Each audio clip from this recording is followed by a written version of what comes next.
히브리서 12장 2절의 말씀입니다. 신약성경 가지셨으면 개역 개정판 367페이지에 있는 히브리서 12장 2절 한 절의 말씀입니다.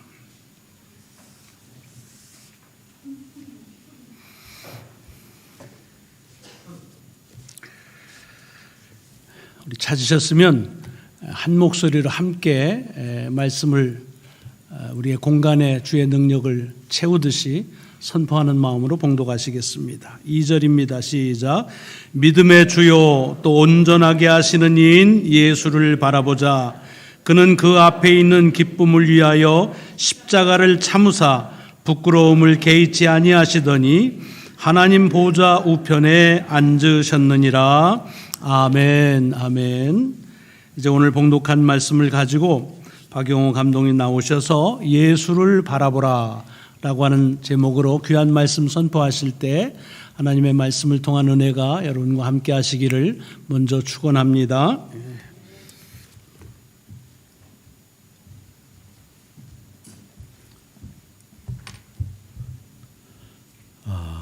반갑고 또 여러분 사랑하고 축복하고 의미 있는 이 자리에 여러분과 함께 말씀을 나눌 수 있어서 참 감사해요. 한국은 여기보다 하루가 빠르니까 어제는 저희 교회에 예배 드리는 걸 영상으로 제가 이렇게 쭉 보면서 오늘 특별히 찬양하는 이 어린아이들까지 함께 있는 이런 모습을 보니까 너무 행복하고 좋아요. 네, 저도 성악을 공부하고 우리 한국의 경기연회의 목사합창단이 있는데 제일 잘해요. 네, 제가 있는 데는 호남특별연회지만 제가 거기서 목사합창단을 만들었어요. 1회 때부터 계속 CD를 만들어내고 그러는데 이렇게 오랜만에 이 팬데믹 상황에서 찬양하는 거, 합창단 찬양대들 서는 거 쉽지 않잖아요. 저희 교회도 이제 어제 예배 오랜만에 찬양대가 섰어요. 네, 찬양대가 아직 교회 학교는 아직 서지를 못합니다.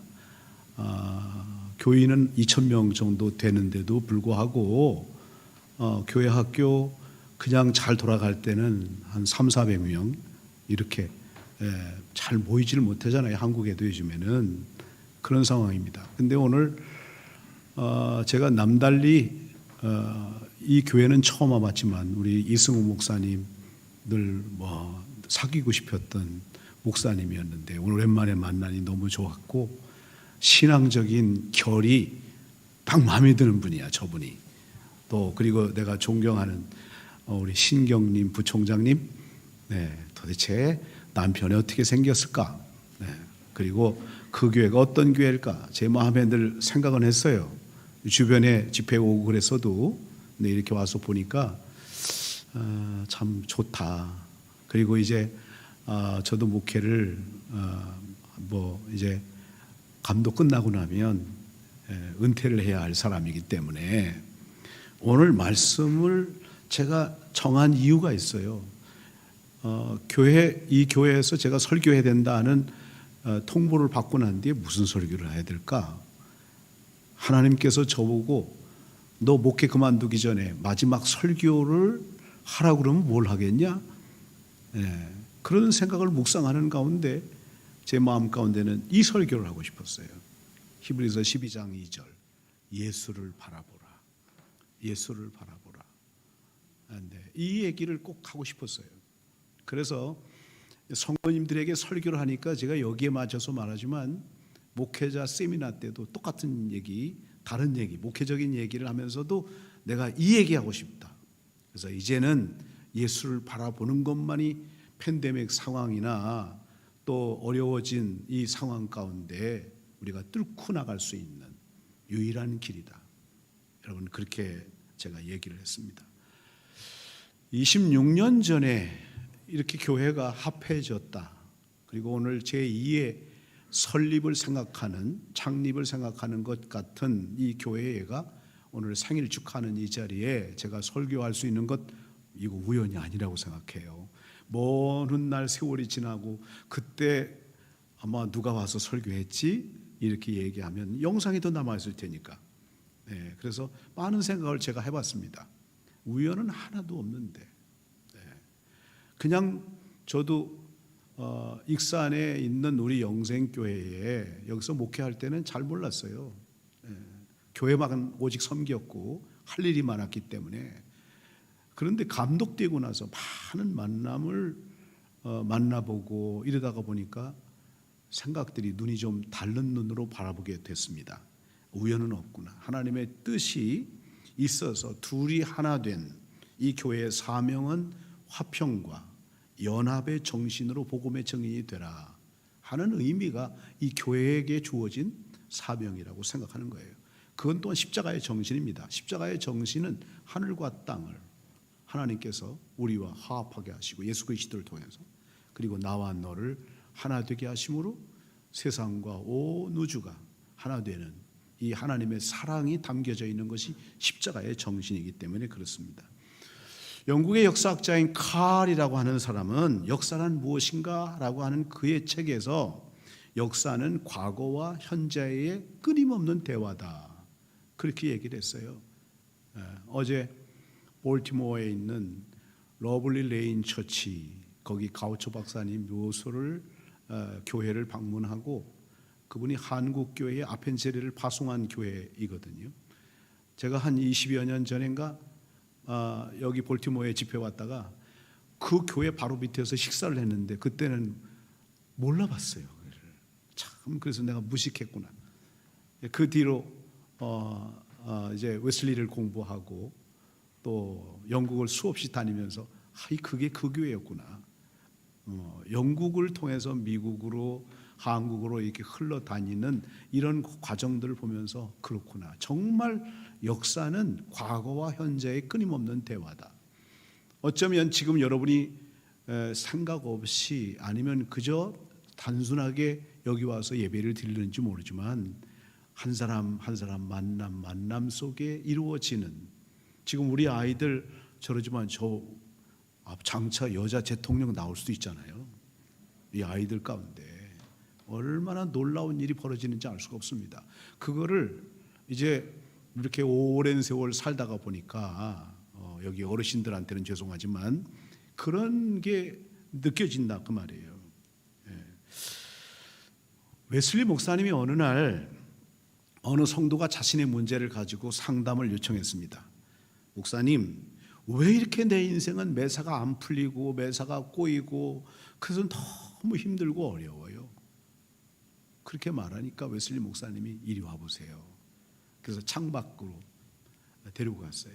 저기 보이십니까? 저 소 한 마리가 돌담에 딱 가려져 있어가지고 더 이상 갈 데가 없으니까 고개를 쑥 쳐들고 밖에를 쳐다보고 있는 거예요. 저렇게 저 보시죠?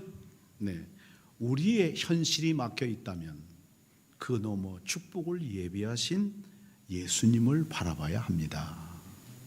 그게 막힌 것의 이유라는 거예요. 그래서 히브리서는요, 히브리서 11장 1절에 있는 말씀, 믿음은 바라는 것들의 실상이요 보지 못하는 것들의 증거이다 하는 이 말씀, 믿음의 세계를 소개합니다. 믿음의 세계는 우리가 생각하는 그런 1차원적인 2차원적인 삶의 그런 방법으로 풀려나가는 게 아니에요. 영적인 세계이고 믿음의 세계는 하나님께서 다가오시고 역사하시는 그런 세계이기 때문에 달라지는 거예요. 바로 그거를 여러분들이 풀어 헤쳐나가고 또 발견되려면 예수를 바라보라 하는 이 말씀을 얘기하는 거죠. 왜요? 이분은 믿음의 주요. 그럴 때 성경은 뭐라고 얘기해요? 파이오니어, 개척자단 말이에요. 그리고 완벽하게 하시는 분이다. 퍼펙터다. 왜 예수님을 그렇게 소개할 수 있을까 하는 거예요. 바라보라 그렇게 말할 때에 믿음의 주요 온전케 하시는 예수님을 바라보라 할 때 단순히 바라보는 게 아니에요. 픽싱, 고정시켜라. 시선을 분산시키지 마라. 오늘날처럼 바라볼 것들이 너무 많은 세상은 이것 바라보고 저것 바라보다 예수님은 잊어버리는 경우가 많습니다. 선플라워인 해바라기 같이 오직 태양을 향하여 그리스 로마 신화의 가운데 그 해바라기의 전설이 이렇게 나옵니다. 그 신화 가운데 보면 호수의 요정인 클리티에가 있었는데 태양신인 아폴론을 너무 사랑했어요. 자기에게 관심을 가져주기를 바라서 바라봤는데 전혀 관심이 없는 거예요. 그래서 병이 나고 하루 종일 앉아서 그냥 시선을 거기만 쳐다보는 거예요. 태양이 이렇게 가면 이쪽으로 계속. 그러다가 발에는 뿌리가 나오고 팔은 이파리가 되고 몸은 나무가 돼서 줄기가 돼서 그게 해바라기가 되었답니다.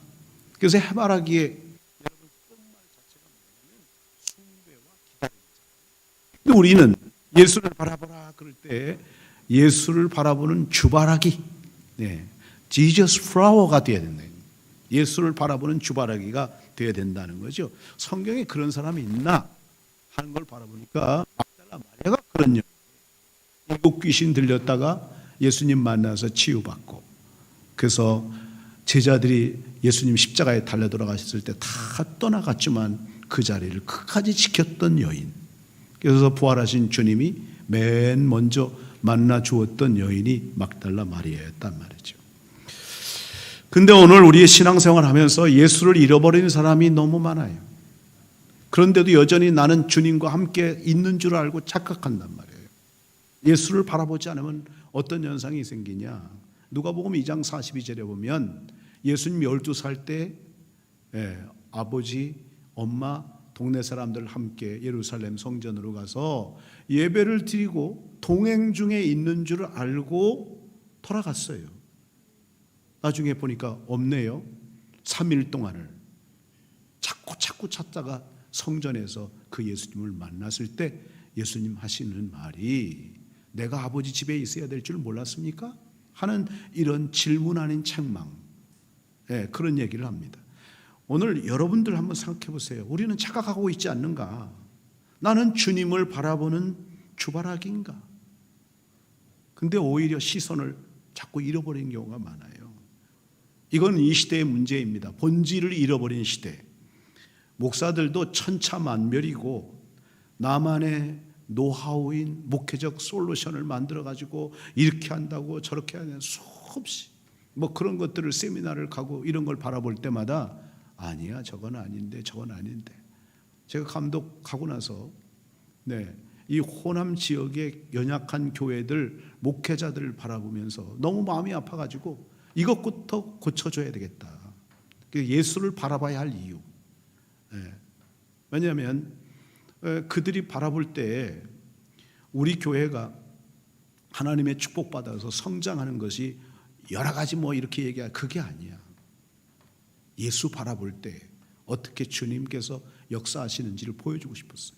그래서 산상성회를 목회자 부부 120명 불러 모아가지고 2박 3일 동안 아주 집회를 아주 철저하게 그런 얘기를 해줬어요. 그래서 그러한 내용을 얘기할 때도 말세의 믿음을 보겠느냐고 안타까워하셨던 우리 주님이시지만은 내가 복음 만들어가지고 너희들 그렇게 하지 마라.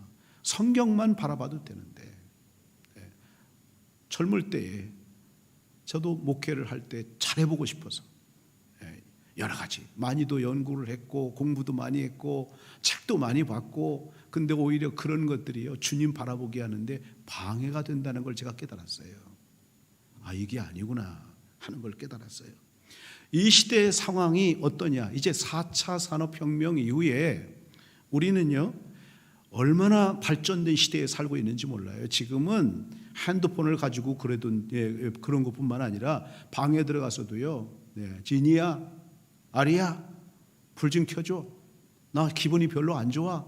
그러면 얘가 다 알아서요 노래 틀어주고 창문이 다 닫혀주고 열리고. 이런 시대 아니에요?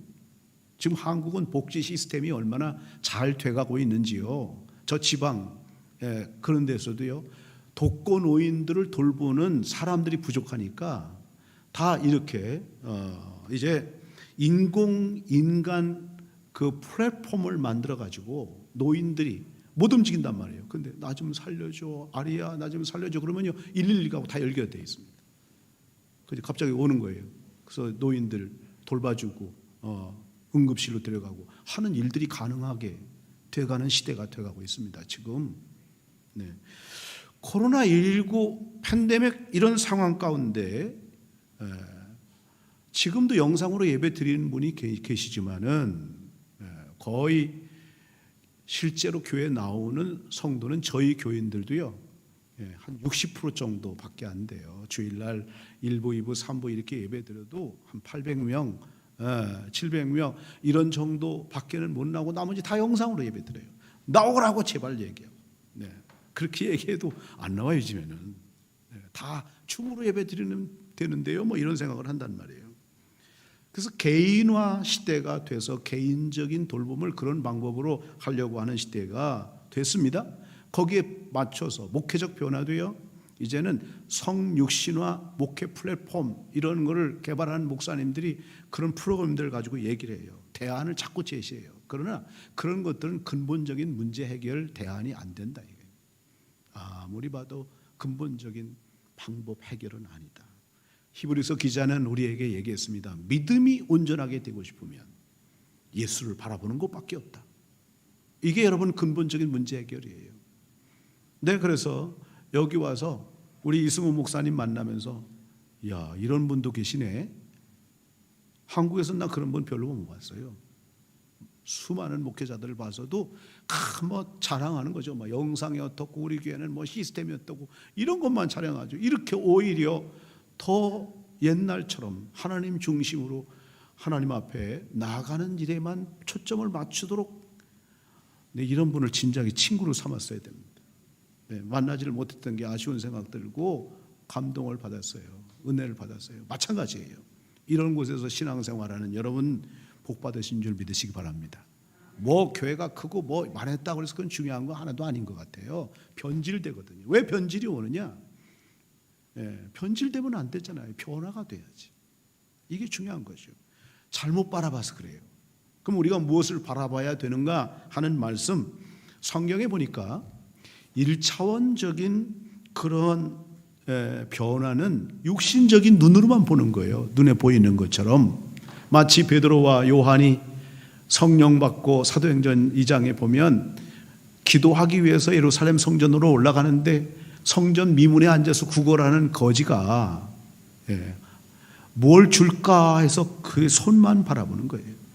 내게 은과 금은 없다. 내게 있는 것으로 내게 주노니 예수의 이름으로, 나사렛 예수의 이름으로 일어나 걸어라. 그에게 예수님을 바라보도록 그렇게 했잖아요. 근데 1차원적인 삶은 그저 육신적으로 나 건강, 내 돈 벌어서 잘 살고 1차원적인 것만 구걸하는 신앙을 가지고 있는 사람이 있어요. 2차원적 신앙은 어떤 것이냐? 생각, 눈으로만 바라보는 거예요. 그래서 무슨 일들만 있으면 말씀으로 듣는 게 아니라 저 말씀은 틀렸어, 맞았어, 비판하고 분석하고 이성적인 그런 신앙으로 여러분 바라보는 것 2차원적인 신앙이에요. 3차원은 어떤 거냐? 마음의 눈으로 바라보는 겁니다. 그래서 오늘 감동받아서 공감하는 마음을 가졌지만 그건 변화를 가져올 수는 없어요. 진짜 변화는 뭐냐? 4차원적인 영으로 바라봐야지. 영안이 열려서 영으로 바라보는 것. 사도행전 2장에 사도들이 성령 충만받고 이제 오순절 이후에 성령의 사람이 되고 난 뒤에 그들이 말씀을 증거하면 사람들 마음이 찔림받고 변화받는 역사가 일어나서 초대교회의 역사가 일어난 거예요.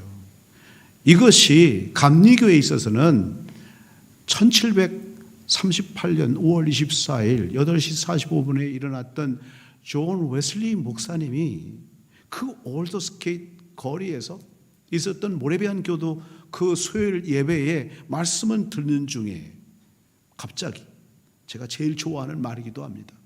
이상하게 내 마음이 뜨거워지면서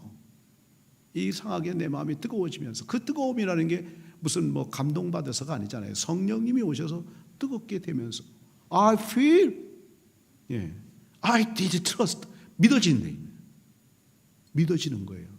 믿는 건요, 내가 믿고 싶어서 믿어지는 게 아니에요. 그런 의지적인 믿음이 아니라 성령님의 역사하심을 통하여 내 마음에 믿어지는 그 역사가 바로 사도행전적인 역사란 말이에요. 여기에 놀라운 하나님의 능력과 역사가 일어나는 거라 그 말입니다. 그래서 소통의 법칙에서 중요한 것은 아이 컨택이 중요하다고 얘기하잖아요. 그래서 인간의 삶과 인간 관계에 있어서 눈의 마주침이 중요하다. 비행기를 타보면요, 정말 카리나 아시아나나 여기 서비스하는 데도 얼마나 잘하는지 몰라요. 이 스튜디오스들이 막 할 때 눈높이 때문에 뭐를 도와달라고 얘기해도 우리하고 눈높이 앉아서 그게 눈높이란 말이에요. 어린아이 눈높이. 네. 하나님께서 우리에게 만일 내 눈높이 맞춰 그러면 우리 인간은 하나님을 알 수가 없잖아요. 우리 눈높이로 찾아오신 것이 말씀이 육신이 되신 예수 그리스도의 사랑과 은혜라 그 말입니다. 마찬가지로 더 중요한 것이 뭐냐면 마인드 컨택이에요. 기도할 때에 하나님과 대화하는 기도할 때에 마음이 마주쳐야 된단 말이죠. 하나님과 눈 마주침, 하나님의 마음과 우리의 마음이 마주침, 나는 내 중심을 보느니라 하는 것, 그것이 성령으로 기도하는 방법입니다. 그래서 저는 목회하면서도요, 일찍 은혜를 중학교 2학년 때 받았지만 뒤늦게 철든 것 같아요. 그래서 이렇게 주님과 늘 대화하고 성령님과 대화하고 또 응답받고 늘 이렇게 살아가는 것, 이게 너무 행복한, 뒤늦게 이런 삶을 살다가 보니까요, 행복이 이런 거로구나, 기쁨이 이런 거로구나 하는 것을 깨닫게 되는 겁니다. 그것이 예수 믿는 사람 자녀의 권세인데 대부분 사람들은 그걸 못 느끼고 사니까. 저 젊어 보이지 않아요? 네. 우리 자녀들이요, 나나 우리 집사람이나 우리 70회 생신해 줬어요. 생일해 줬어요. 야, 아직 70도 안 됐는데 왜 그러냐, 아이가. 근데 내년이잖아요. 여러분, 근데 늘 행복하게 사는 기쁨, 하나님과 동행하는 것. 그래서 저는 기도를 이렇게 생각합니다. 기도는 영혼의 호흡이지만 기도는 영혼의 대화이고, 그 다음에 더 중요한 것은 기도는 주님과 동행하는 거다. 그리고 또 한 단계 더 중요한 것은 내 삶 속에 늘 주님과 함께 살아가는 거다. 그게 진짜 기도다. 그런 삶을 우리가 살아가는 것, 여러분, 이게 예수를 바라봐야 할 이유 가운데 하나인 겁니다. 그래서 바라봄의 법칙, 이거는 소통의 원리 가운데 하나인데, 이 원칙에 의하면 내가 바라보는 것을 담게 돼 있는 게 인간이래요. 우리가 바라보는 것을 우리는 얻게 돼 있대요. 그래서 바라본다는 것이 얼마나 중요한지 몰라요. 병아리는 알에서 깨어났을 때 맨 먼저 지 눈에 보이는 게 지 애미인 줄 알고 졸졸 따라다니는. 만일 여러분이 거기 얼굴 들이밀고 나한테 내가 네 애미다 그러면은 병아리는 나 쫓아다니는 거죠. 참 이게 희한한 거예요. 그래서 자녀는 부모님을 닮고 동물들조차도 그런 본성적인 것들이 있다는 거죠. 믿음의 주를 바라보라. 그럴 때 왜 믿음의 주인가? 이분은 우리의 믿음의 주님이십니다. 사표입니다. 그 이유는 성육신 되신 분이기 때문에 그래요. 하나님께서 우리에게 말씀으로 아무리 말씀하셨고 구약시대의 말씀은 다 레마로 하나님이 그렇게 말씀하시는 거죠. 이스라엘 백성들에게 주었던 쉐마, 이스라엘아 들으라 들으라 율법을 주었고 말씀을 주었는데 우리는 그걸 못 지키는 거예요. 인간은 그걸 순종하지를 못하는 거죠. 그래서 이스라엘 백성들이 신구약 중간 400년 전에 우리를 사랑하는 게 뭡니까? 하나님은 400년 후에 이사야 선지자를 통해서 예언했던 임마누엘 하신 그 예수 그리스도, 말씀이 육신이 되신 분을 이 땅에 보내신 분이 예수님이거든요.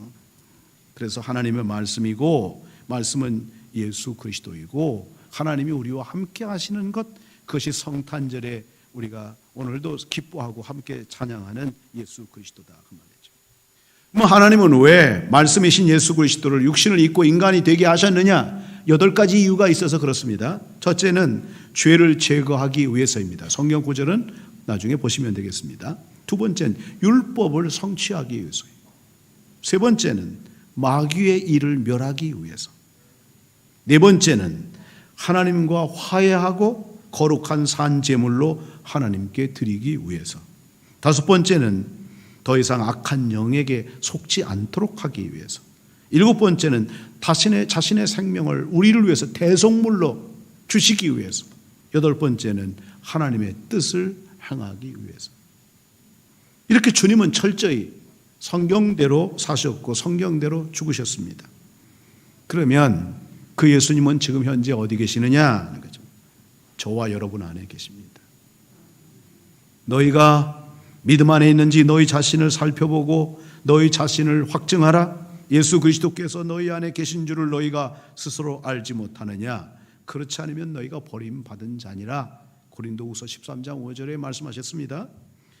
주님이 육신을 입으시고 우리 가운데 거하셨듯이 주님이 부활승천하신 후에는 제2의 보혜사이신 성령님으로 우리 안에 오셔서 우리 마음과 생각을 가르치고 지키고 인도하신다. 그러면 보세요. 왜 예수 믿는다는 게 뭔 줄 아세요?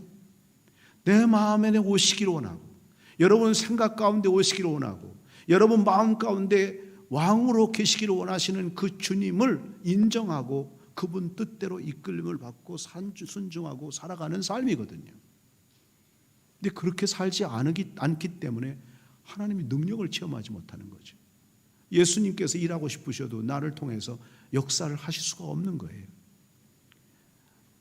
매사에 기도하면서 순종하고 기도하면요, 지금도 여전히 살아계신 하나님의 역사는 내 삶을 통해서 일하고 계세요. 저는 이 감독 선거를 하면서 정말 간증이 너무 많아요. 하나님이 이렇게 세세하게 응답해 주시는 거로구나, 이렇게 놀랍게 역사해 주시구나, 간증이 너무 많습니다. 지금도 하나님은 그렇게 인도하시는구나 하는 거죠. 여러분, 성령의 이끌림을 받는 삶, 성령께서 주체가 되셔서 이끌림을 받는 삶, 여러분 무엇에 이끌려 사십니까? 무엇에 이끌려 사십니까? 뭘 바라보느냐에 따라서 오늘도 어디 가려고 그러잖아요. 누구 만나려고 그러고, 우리는 무엇을 보느냐 무엇을 듣느냐에 무엇인가 이끌려 살아가는 겁니다. 네. 예수님께서 성령에 이끌려 나아가 광야로 나가 시험을 받으시고 말씀으로 이기셨지 않습니까? 성령의 이끌림을 받는 삶의 그 기쁨은요, 말할 수가 없어요. 걱정거리가 또 하나도 없어요. 제가 원래는 11월 2일 날 비행기 티켓을 끊었어요. 근데 이스타를 전자여권 만들라 그래서 지금까지는 다 여행사가 대신해주고 다 해주니까 내가 직접 해본 일이 없어. 그래서 이스타가 비자 끊는 거 이걸 몰라가지고 안 했네요. 그 공항에서 내가 비행기를 탈 수가 없는 거예요. 그래서 다시 열심히 또 핸드폰을 해가지고 이제 신청을 기다리고 있는데, 그러다 보니까 비행기 놓쳤잖아요. 그래서 인천공항 옆에 있는 호텔에서 하룻밤을 지내면서 가만히 생각을 하면서 기도하는 거죠. 성령님, 왜 이렇게 실수하게 제가 만들고 제 잘못이지만 기도를 하고 저를 오늘 무엇 때문에 이렇게 하게 하시는지 모르겠습니다. 뭘 알려주시려고 그럴까요? 그랬더니 내가 감사할 거지가 8가지가 생기더라고. 그리고 다음 날 하루 종일 호텔에 있으면서 어려움 당한 목사님이 저를 우연히 만나게 돼서 상담을 해줬어요. 밥을 못 먹어서 바짝 말랐어요. 상담을 해주고 용기를 주고, 이렇게 또 하나님은 이런 일을 하게 해주시는구나. 저녁에는 우리 아들 또한 우리 손자 와가지고 같이 식사를 했어요. 가만히 보니까요, 하나님은 우연이 없어요. 안 되면 안 되는 대로 감사할 일이 많고, 또 잘 되면 잘 되는 대로 감사하게 많이 있고.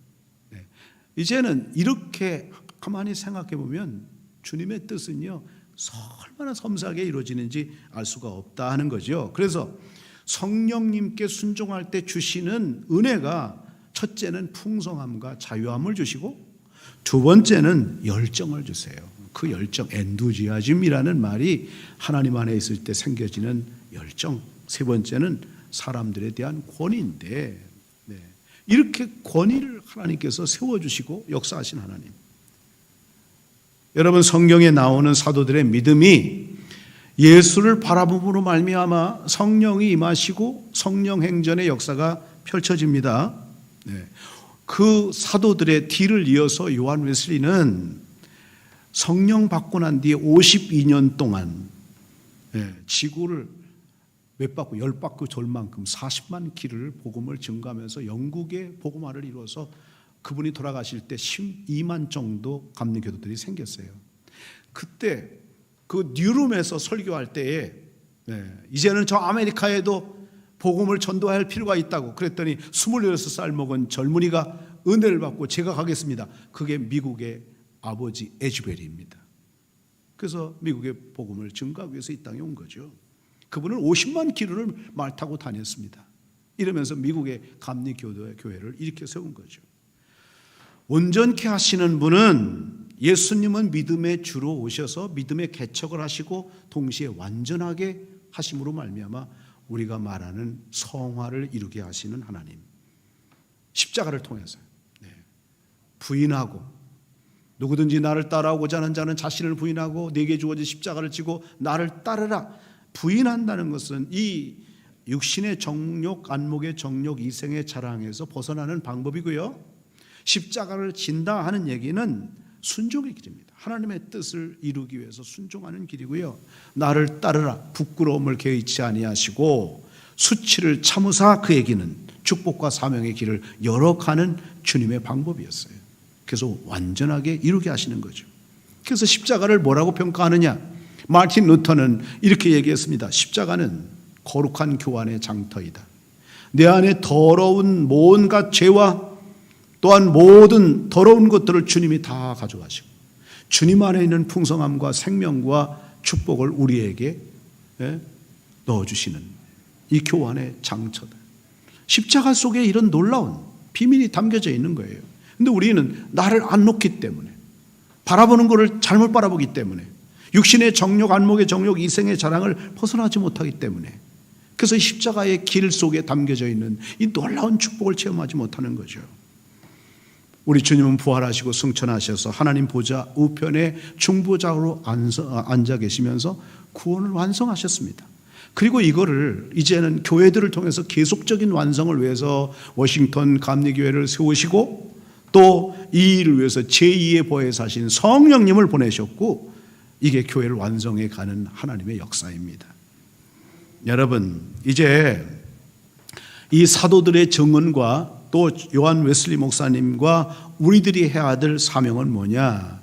저는 요한 웨슬리 목사님이 마지막 88세 세상을 떠나실 때에 한마디로 압축해서 증거했던 그런 유언적인 말씀이 이거였거든요.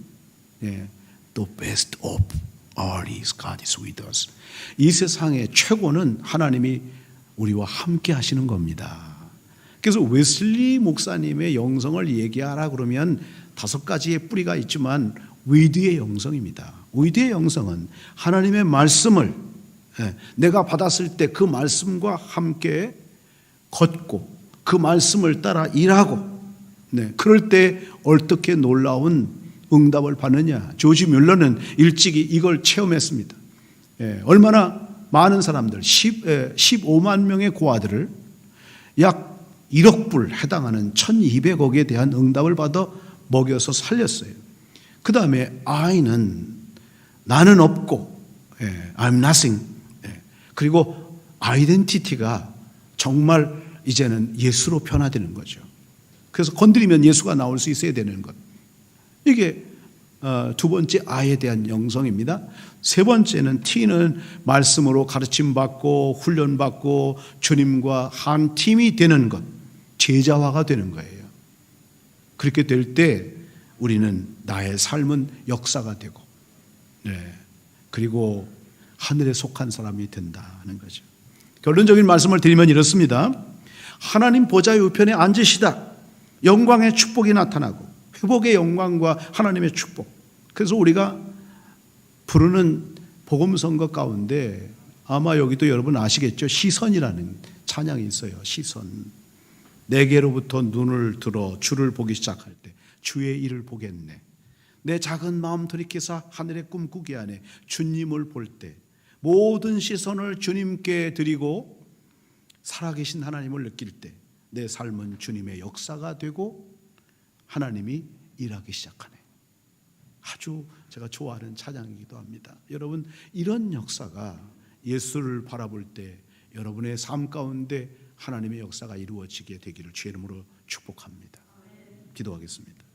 감사합니다. 주님, 예수만 바라봄으로 우리의 시선을 결코 세상에 두지 말고 하나님 말씀에 두고 예수만 바라봄으로, 십자가를 바라봄으로 하나님께로부터 오는 풍성한 삶의 복을 누리는 성도가 되게 하시고, 또한 오늘 이 교회가 안고 있는 사명을 감당해서 더 아름다운 교회 되게 하여 주옵시기를 간구하오며 우리 주 예수 그리스도 이름으로 기도하옵나이다.